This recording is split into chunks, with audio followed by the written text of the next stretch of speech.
Aquí empezamos. Un temblor de 4,5 grados se registró esta mañana en Quito. Tras el movimiento telúrico se reportaron al menos 26 afectaciones. Ninguna de ellas dejó víctimas. El fuerte movimiento telúrico que se registró en Quito a las 11:03 de este martes quedó grabado en las cámaras del ECU 911. El sismo de 4,5 grados en la escala de Richter generó alarma en los capitalinos. Una profundidad de 4.3 kilómetros con su epicentro en la parroquia de Nayón. Hasta el momento no hay víctimas mortales que lamentar. Empleados públicos fueron evacuados de distintos edificios, uno de ellos la Asamblea Nacional, en donde se suspendieron las sesiones de las distintas comisiones que se desarrollaban a esa hora.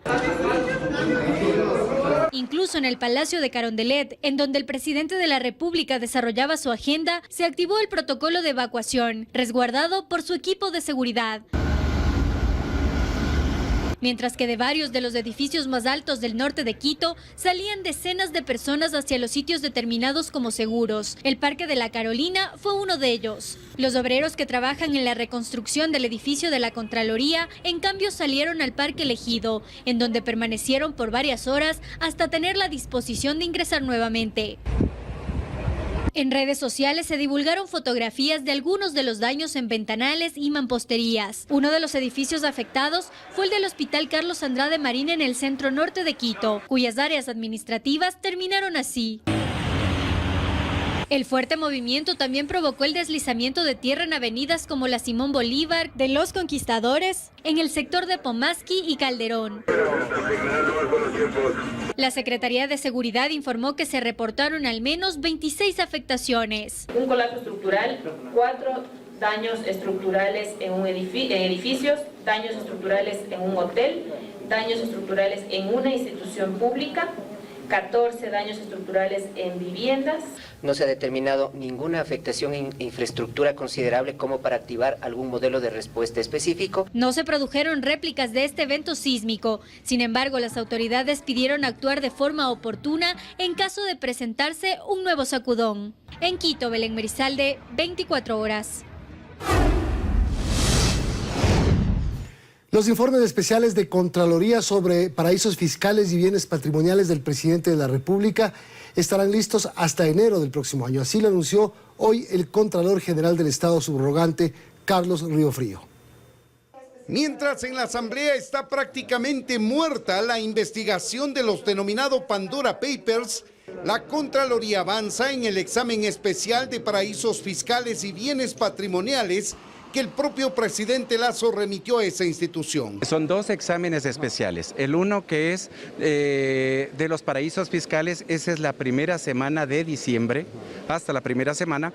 En lo que es declaraciones patrimoniales, yo creo que nos vamos hasta el mes de enero del próximo año. Y dependiendo del resultado de esos informes, el Contralor procederá administrativamente o remitirá a la institución correspondiente. O se manda el archivo, que eso es con una resolución que la emito yo, y en caso de que se establezca alguna responsabilidad, eso se manda a la Corte Constitucional.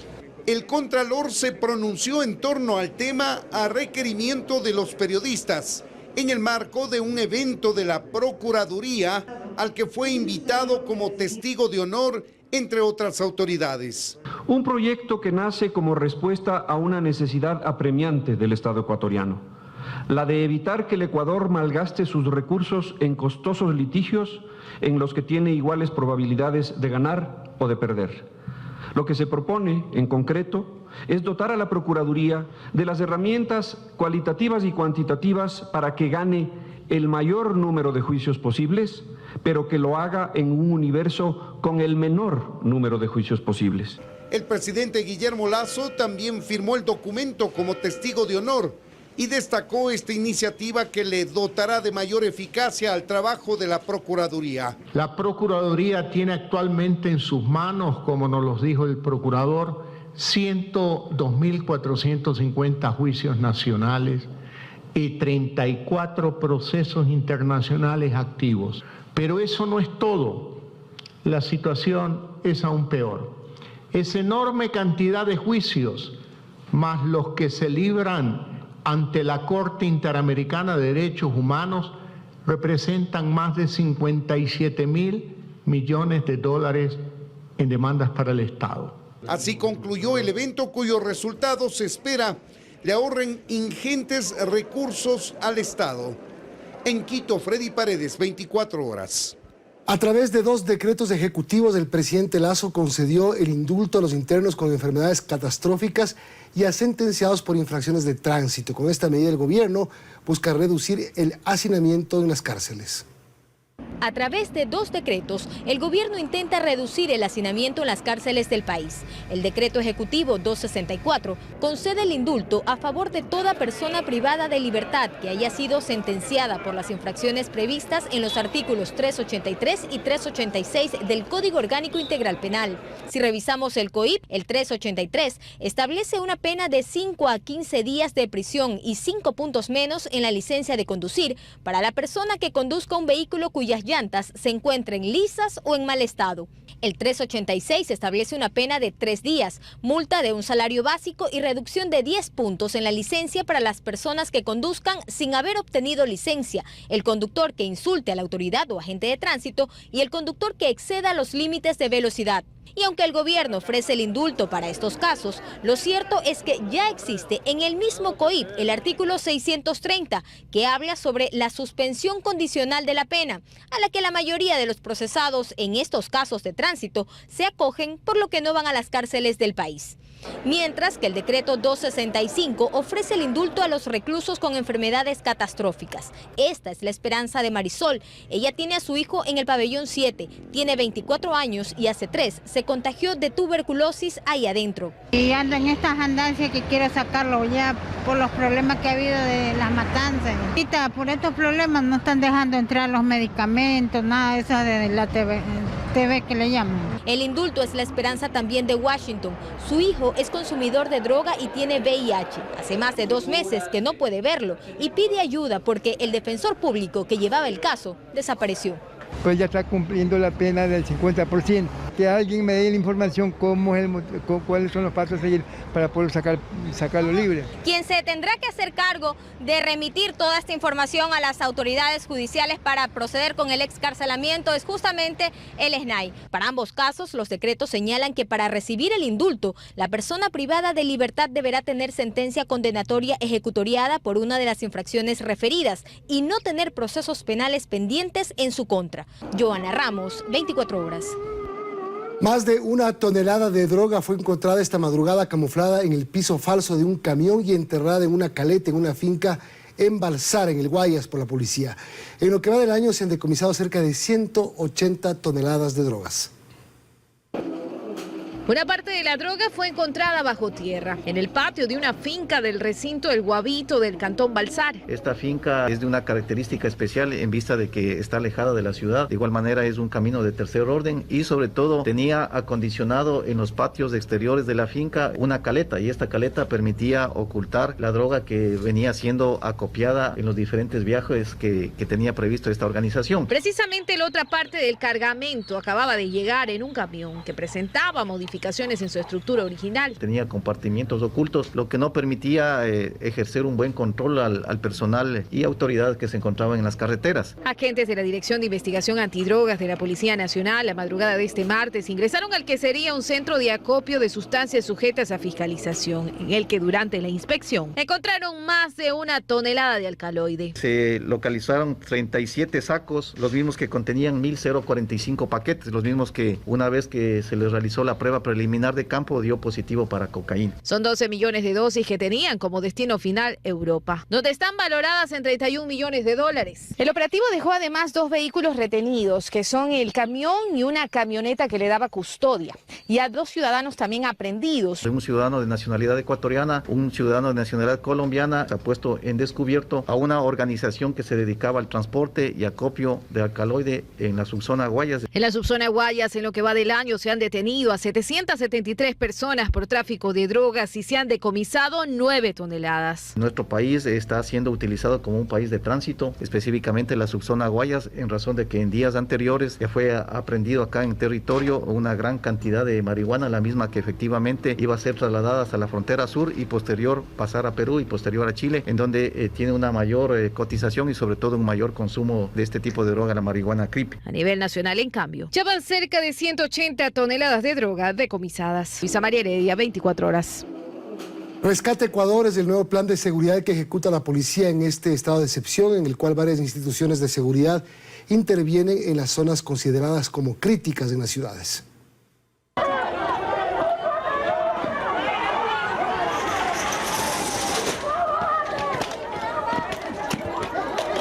Así iniciaron los operativos focalizados de este nuevo estado de excepción en la ciudad de Quito, en el cual la Policía Nacional ejecutará nuevas estrategias de seguridad. Una de ellas es el plan denominado Rescate Ecuador, que consiste en intervenir las zonas consideradas como críticas de las ciudades del país. Nuestras unidades de inteligencia han venido ya operando desde días anteriores. En Quito, la Policía Nacional tiene previsto intervenir en 12 sectores identificados como zonas rojas. Una de ellas es el centro histórico, en donde este martes se registraron enfrentamientos con vendedores informales, la mayoría de ellos de nacionalidad venezolana, que se oponían a ser reubicados.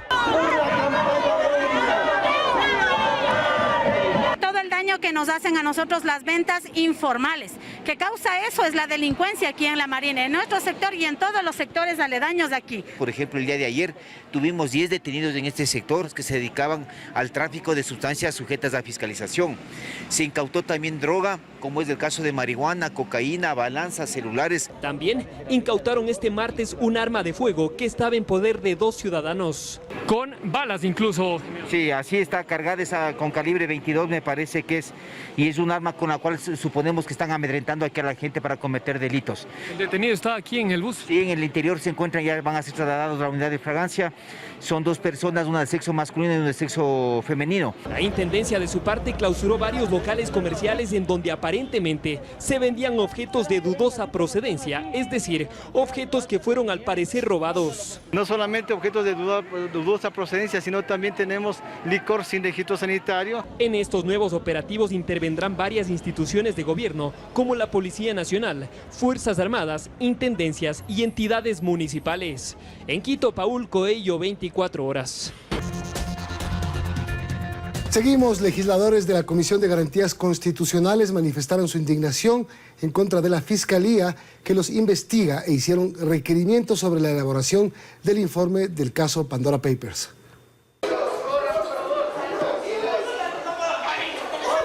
Antes de que tiemble la tierra, en el 5º piso de la Asamblea Nacional ya había tremores y un remesón. Los legisladores discutían porque quienes denunciaron que hubo incorporaciones de última hora no notificadas se ratificaron en sus palabras.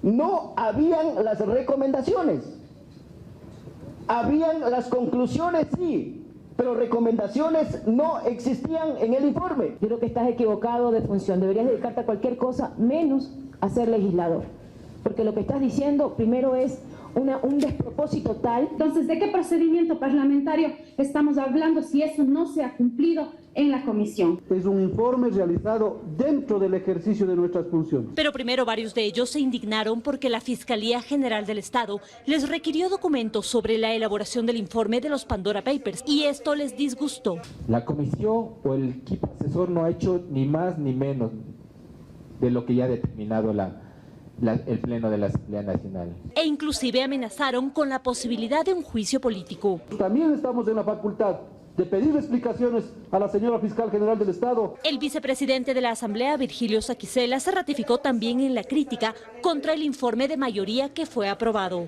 Para mí el informe de mayoría no tiene un sustento legal, obviamente jurídico ni constitucional. Y junto con él, otros asambleístas reclamaron que no hubo debate.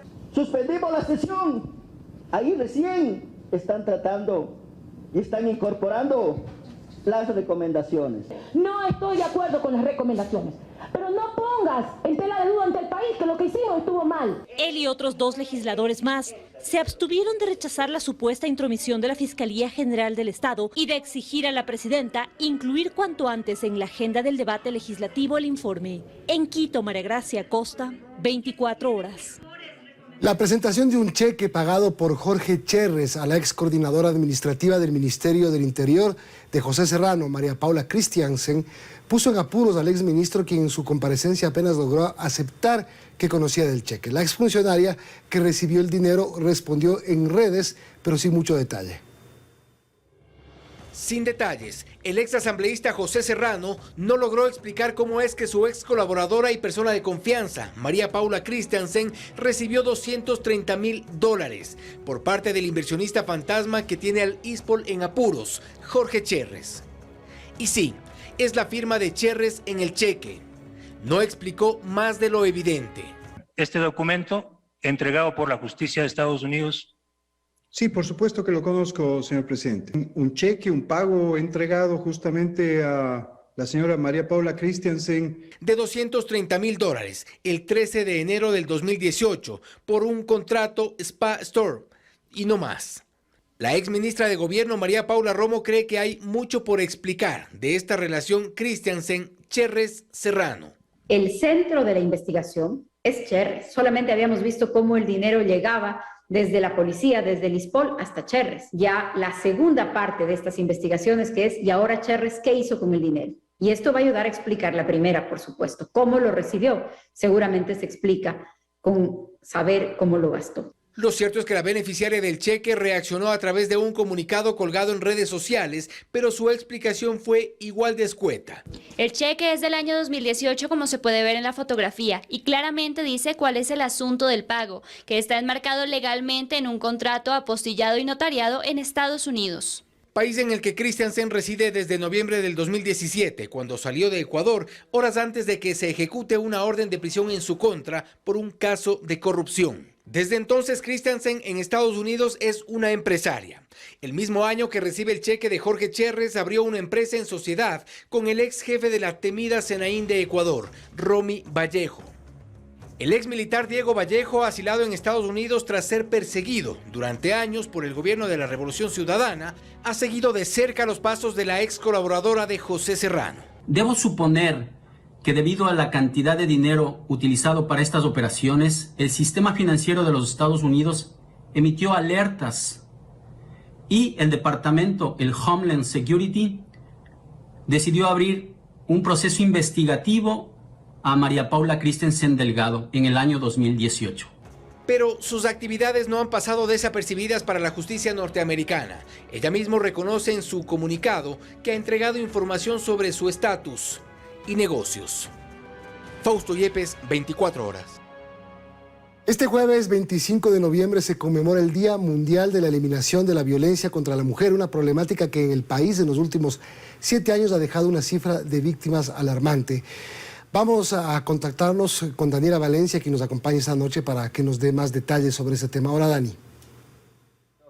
Gracias, Milton. Pues sí, del 12 de agosto de 2014 al 7 de noviembre de 2021 se registran 1.263 víctimas de femicidios y muertes violentas en todo el país. Casos que revictimizan a la familia, pues los procesos en su mayoría se desvanecen por el paso de los años y no logran una condena, pues tan solo el 30% de estos procesos lo ha logrado. El restante se ha desvanecido en distintas etapas penales. ¿Cuáles son las cifras y la celeridad con la que se tratan este tipo de delitos? Veámoslo a continuación. Es la melodía que apagó la violencia, el talento de una niña de 11 años que fue arrebatado al mundo de forma temprana. El 24 de junio de 2016, Valentina fue hallada sin vida dentro de una escuela en el norte de Quito. La autopsia médico-legal determinó que su cuerpo tenía signos de violencia sexual y asfixia. Los años han pasado y la investigación, que por varias ocasiones estuvo a punto de archivarse, hasta ahora realmente inicia. Así lo cuenta su padre, Vladimir Cosíos, quien aún no pierde la esperanza de conocer la verdad de los hechos. Llevamos 5 años en esta exigencia y nosotros estamos inclusive deshechos, porque obviamente esto es un golpe que nos deja sin aliento, nos deja sin las personas amadas. Después de que falleció casi al mes, el primer fiscal a mí se me acercó personalmente y dijo que la dejemos a la niña descansar en paz, que teníamos que aceptar que ya las personas se mueren. Más allá del delito, así es como debemos recordar a Valentina, su voz angelical, su sonrisa e inocencia. Para su familia los recuerdos son los que los impulsan a continuar con su lucha. El tiempo con Valentina fue corto, pero le recuerdan con alegría. Recordar cuando le compré la flauta y ella comenzó a repasar la primera vez, con una sonrisa que ella tenía. Venía corriendo y se lanzaba sobre mí y me changaba, ¿verdad? Este abrazo que se hace con las piernitas. Del 12 de agosto de 2014 al 7 de noviembre de 2021, el Consejo de la Judicatura registra 1.263 femicidios y muertes violentas. En estos 7 años, 482 procesos, como el de Valentina, se han estancado en etapas penales iniciales e intermedias. 424 continúan en investigación previa, 10 en instrucción fiscal, 48 en la etapa evaluatoria y preparatoria de juicio, 74 procesos han avanzado a juicio, 48 al recurso de apelación y 26 están en casación. Tan solo el 33,17% de los procesos, es decir, 419, lograron una sentencia condenatoria. En 110 procesos los victimarios están prófugos. Uno de ellos es el responsable de la muerte de Lisbeth Vaquerizo, una mujer de 30 años que falleció en manos de la persona que le juró amor eterno. El calvario para esta familia inició el 21 de diciembre de 2020. Casi ha transcurrido un año y se han visto inmersos en una lucha contra el sistema, contra el poder y la corrupción. Así lo define Katia Muñoz, madre de Lisbeth. Cuenta cómo desde un inicio se intentó ocultar las pruebas y dejar el femicidio de su hija en impunidad. Un asesinato, en este caso el de una mujer, para la justicia no es algo importante. El Estado, a través de la Fiscalía y de la Judicatura, me falló. Me ha dado a cuentagota lo que por derecho me correspondía. Justicia, porque yo, su madre, tenía derecho a tener un duelo justo, sabiendo que el que me la quitó hoy estuviera tras la reja. En agosto de este año, la jueza Nancy Beltrán llamó a juicio al esposo de Lisbeth como presunto responsable de su muerte. La señora Muñoz denunció públicamente que aunque ya se tenía conocimiento de su ubicación, una filtración de información nuevamente truncó el proceso. Estas son tan solo 2 de las miles de voces que claman justicia, pues cada día que pasa aprenden a vivir sin sus seres queridos. Con cámaras de Carlos Jaramillo y Fabricio Yumiquinga, Daniela Valencia, 24 horas. De los 1.263 casos registrados en los últimos 7 años, solo 419 lograron una sentencia condenatoria. En 37 se declaró la inocencia del procesado. 57 procesos se archivaron. En 27 se dio una extinción de la acción penal y en 32 casos el sobreseimiento. Mañana, en una siguiente entrega, les mostraremos cómo incluso las familias que han logrado obtener una sentencia aseguran que el sistema debe cambiar para evitar que más niñas, mujeres, hijas, madres y esposas sumen a estas indolentes cifras. Hacemos una pausa y volvemos.